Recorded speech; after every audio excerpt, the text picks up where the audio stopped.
जय हिंद दोस्तों, कैसे हैं? उम्मीद करता हूं आप सभी अच्छे होंगे। आपकी तैयारी प्रिपरेशन सब कुछ अच्छा चल रहा होगा। हम पढ़ रहे थे राजस्थान अध्ययन, जिसके अंदर क्लास 6, 7 और 8 का संपूर्ण राजस्थान अध्ययन जो हमें फेमिलाइज होने के लिए काफी मदद करेगा और यहाँ से 20, 60, 70% क्वेश्चन है जो आने की पूरी पूरी संभावना है। तो आप इस सीरीज के अंदर जुड़े हुए हैं, मैं आपका तहे दिल से स्वागत करता हूँ। आप लास्ट तक बने रहिए। ये कंप्लीट होने के बाद में फिर हम एक एक चीज को, एक एक टॉपिक को, जैसे मैं खुद मेरे लिए पढ़ रहा हूँ वैसे हम डिस्क्रिप्टिव टाइप में पढ़ते जाएंगे और इस तरह से हम हमारा पूरा राजस्थान का, इंडिया का सारा सिलेबस है वो कवर करेंगे, कंप्लीट करेंगे। तो ज्यादा टाइम वेस्ट नहीं करते हुए हम शुरू करते हैं आज की हमारी इस क्लास को, जिसके अंदर हम पढ़ने जा रहे हैं जलवायु।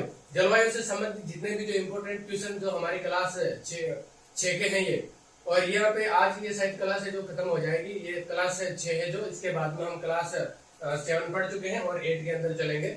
तो सबसे पहले है हमारा जलवायु। तो जलवायु के अंदर हम देखते हैं, बाकी इसकी जो विस्तृत जानकारी है वो हम ये जैसे फेमिलाइज हमारा 6, 7, 8 क्लास होने के बाद में फिर हम करेंगे आगे, तब डिस्क्रिप्टिव टाइप में पूरा पढ़ लेंगे। जलवायु, राजस्थान की जलवायु पर मानसून का स्पष्ट प्रभाव है, ये बिल्कुल हमें देखने को मिलता है, क्योंकि राजस्थान की जो जलवायु है वो मानसून के ऊपर निर्भर करती है, जिसके अंदर 2 मानसून है जहाँ से राजस्थान के अंदर वर्षा होती है। एक तो पश्चिमी मानसून हो गया और दूसरा है जो बंगाल की खाड़ी से जो आने वाला मानसून। इन दोनों से राजस्थान के अंदर बारिश होती है, तो आप लोगों को ध्यान रखना है।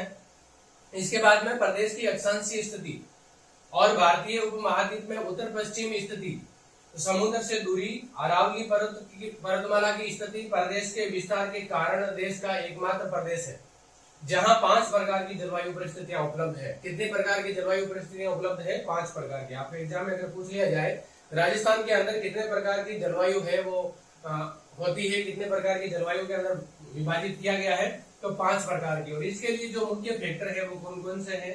उपमहाद्वीपीय स्थिति, उत्तर पश्चिमी स्थिति, उसके बाद में अरावली पर्वतमाला का होना, ये सारी जो चीजें हैं ये इफेक्ट करती है जलवायु के ऊपर। राजस्थान को जलवायु की दृष्टि से 5 भागों में बांटा गया है। ये कौन कौन से 5 भाग है? पहला है शुष्क जलवायु प्रदेश, जहां पर 0 से 20 सेंटीमीटर बारिश होती है। उसके बाद में अर्ध शुष्क जलवायु प्रदेश, जहां पर 20 से 40 सेंटीमीटर बारिश होती है। फिर है ये जो बारिश है ये वार्षिक है, एक साल के अंदर जो औसत वर्षा होती है, औसत वर्षा जो होती है वो यहाँ पर दिया हुआ है। उप आर्द्र जलवायु प्रदेश, जहां पर 40 से 60 सेंटीमीटर वार्षिक वर्षा होती है। उसके बाद में चौथा है आर्द्र जलवायु प्रदेश, जहां पर 60 से 80 सेंटीमीटर औसत वार्षिक वर्षा होती है। और लास्ट है 5वां अति आर्द्र जलवायु प्रदेश, जहां पर 80 से 100 सेंटीमीटर बारिश होती है। इसके अलावा जो कोपेनहेग का जो जलवायु विभाजन है वो, और उसके बाद में रामसर भूमि, आर्द्र भूमि, ये सारे जितने भी जो और है हमारे, ये हम विस्तृत पढ़ेंगे इसके बाद में, जब पूरा डिटेल में हम सारी कोपेनहेग के जो जलवायु वर्गीकरण है इनके बारे में और ये सारे जो वर्गीकरण है इनके सब के बारे में हम कंप्लीटली वहां पे डिस्कशन करेंगे।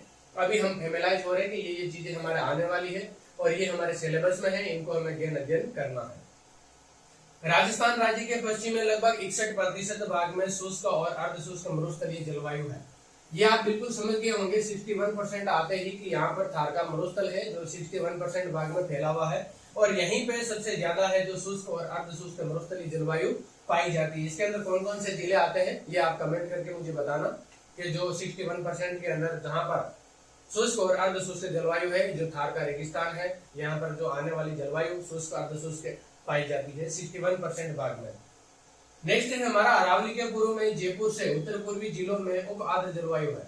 यानी कि अरावली का जो पूर्वी भाग है, इस पूर्वी भाग में जयपुर में उत्तर पूर्वी जिले, जयपुर के जो उत्तरी और पूर्वी जो जिले हैं, जयपुर के उत्तर के अंदर कौन से जिले आते हैं और पूर्व के अंदर कौन से जिले आते हैं, जो एक ये हमारा राजस्थान है। राजस्थान मैंने बताया था, मैप हो सकता है थोड़ा सा ठीक नहीं बने तो भी आप एडजस्ट कर लेना, वैसे कोशिश कर रहा हूँ कि ठीक बनाने की। अब यहाँ पर ये हमारा जयपुर है, इस जयपुर के ये उत्तर और ये पूर्व, यहाँ पर जो आने वाले जितने भी जो जिले हैं, यहाँ पर जो जिले हैं ये पूर्व, अरावली के पूर्व में और जयपुर के उत्तरी पूर्वी जिलों के रूप में ये जाने जाते हैं। यहाँ पर उप आर्द्र जलवायु पाई जाती है। कौन सी? उप आर्द्र जलवायु। इसके बाद में चलिए नेक्स्ट देखते हैं हम क्या है। मैप को रहने देते हैं, अगर कुछ समझना होगा तो भी हमारे लिए काम आएगा। सवाई माधोपुर से लेकर उदयपुर तक, सवाई माधोपुर से लेकर उदयपुर तक आर्द्र जलवायु। सवाई माधोपुर से लेकर उदयपुर तक कौन सी जलवायु है? आर्द्र जलवायु। और दक्षिण में बांसवाड़ा व दक्षिण पूर्व के झालावाड़ जिलों में अति आर्द्र जलवायु पाई जाती है, जहां औसत वार्षिक वर्षा लगभग 100 सेंटीमीटर होती है। यानी कि सवाई माधोपुर ये यहाँ पर आ गया लगभग, ये सवाई माधोपुर मान लीजिए आप, और यहाँ से ये उदयपुर तक, ये जो बेल्ट है, ये वाला जो बेल्ट है, इस बेल्ट के अंदर कौन सी जलवायु पाई जाती है? आर्द्र जलवायु। और दक्षिण में बांसवाड़ा हो गया ये हमारा यहाँ पर, ये बांसवाड़ा, और बांसवाड़ा के दक्षिणी पूर्वी भाग, इसका दक्षिणी पूर्वी भाग, ये दक्षिण और पूर्वी भाग, ये इधर वाला जितना भी ये जो भाग है, ये भाग किसके अंदर आता है? अति आर्द्र जलवायु पाई जाती है यहाँ पर, जहां पर औसत वार्षिक वर्षा लगभग 100 सेंटीमीटर होती है। इसके बाद में जलवायु की औसत अवस्थाओं के आधार पर यह कहा जा सकता है कि राजस्थान भारत के अन्य प्रदेशों की तुलना में अधिक शुष्क है, क्योंकि ज्यादातर राजस्थान का 61% भाग है जहां पर शुष्क और अति शुष्क जलवायु है जो पाई जाती है 61% भाग पर। तो यह हम कह सकते हैं कि बाकी तुलना के अंदर राजस्थान की जलवायु है वो ज्यादा शुष्क है। इसके बाद में चलिए हम देखते हैं और हमारे लिए क्या इंपॉर्टेंट है जो एग्जाम की दृष्टि से, राजस्थान में ऋतुएं। अब हम देखते हैं जलवायु से ऋतुएं बनती है, और ऋतुएं राजस्थान के अंदर कौन कौन सी ऋतुएं हैं और उनके क्या क्या इफेक्ट है, कौन कौन से फैक्टर है जो हमारे एग्जाम की दृष्टि से इंपॉर्टेंट है। ग्रीष्म ऋतु सबसे पहले, इस ऋतु में तापमान विभिन्न क्षेत्रों में सामान्यतः 30 से 40 डिग्री सेंटीग्रेड से अधिक रहता है। यानी कि राजस्थान के अंदर जो विभिन्न क्षेत्र है, यानी कि ज्यादातर जो क्षेत्र है वहां पर 30 डिग्री से 40 डिग्री सेंटीग्रेड है या इससे अधिक तापमान ग्रीष्म ऋतु के अंदर रहता है।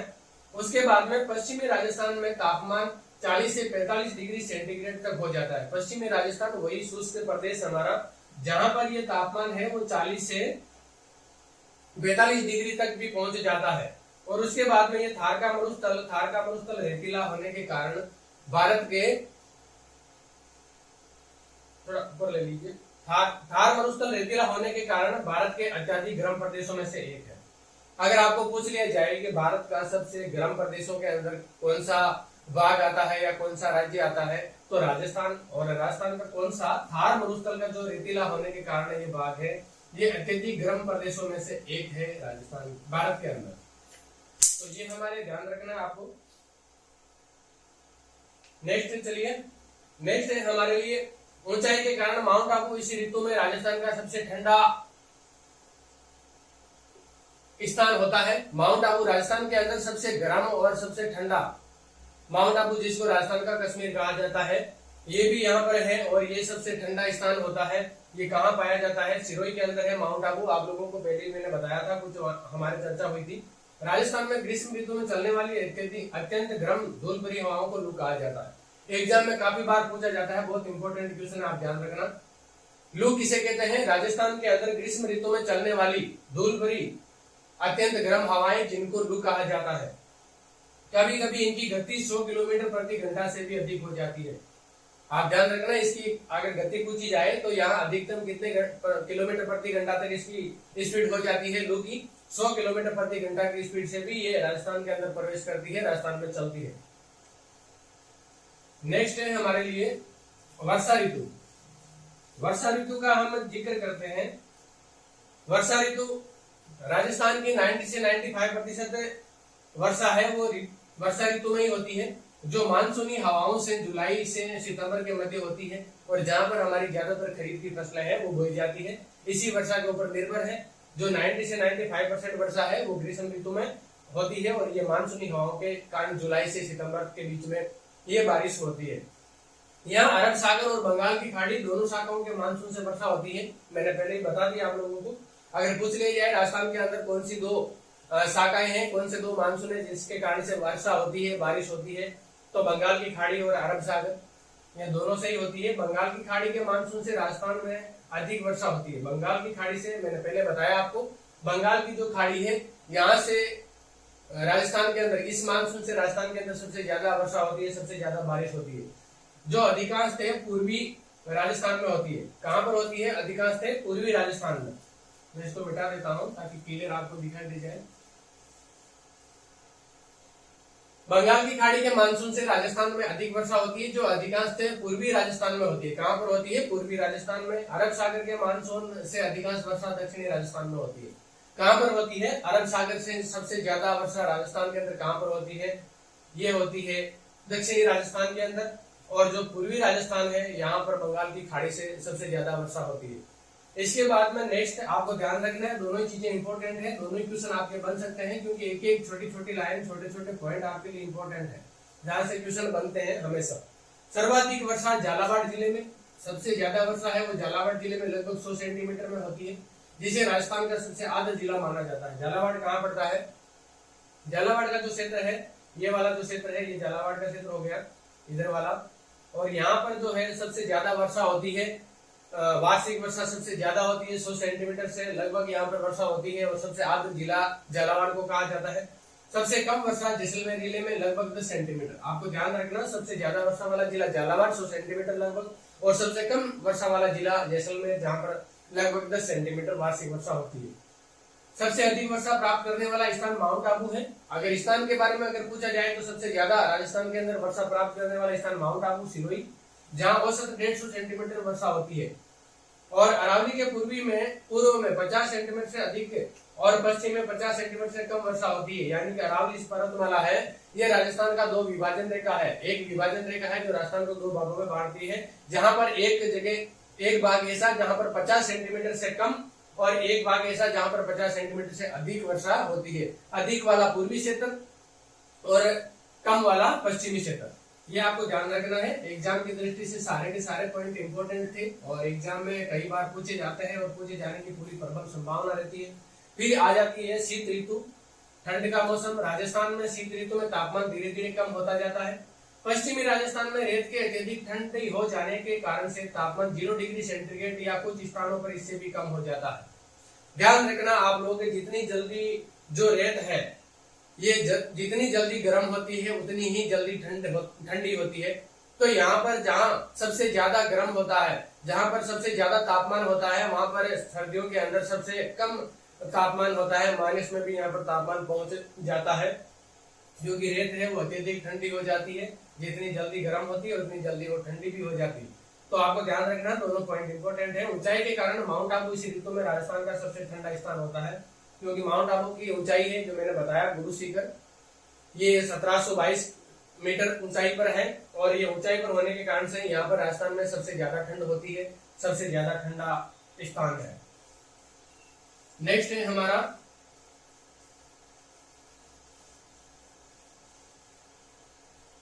भारत में शीत ऋतु में होने वाली वर्षा को मावट कहा जाता है। क्या कहा जाता है? आपको ध्यान रखना, मावट है वो राजस्थान के अलावा हरियाणा और पंजाब के अंदर मावट ज्यादातर देखने को मिलती है, और सर्दियों के अंदर होने वाली वर्षा को मावट कहा जाता है या पश्चिमी विक्षोभ कहा जाता है। इसका 2 नाम है, इसको मावट भी कहा जाता है और पश्चिमी विक्षोभ भी इनको कहा जाता है।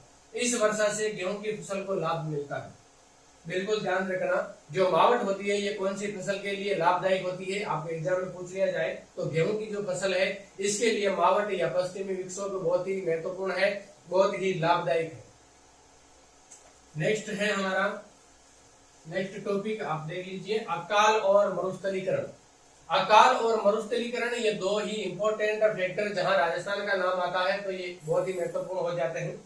राजस्थान में विशेषकर पश्चिमी राजस्थान में बार बार अकाल पड़ता है, क्योंकि बारिश की कमी होती है या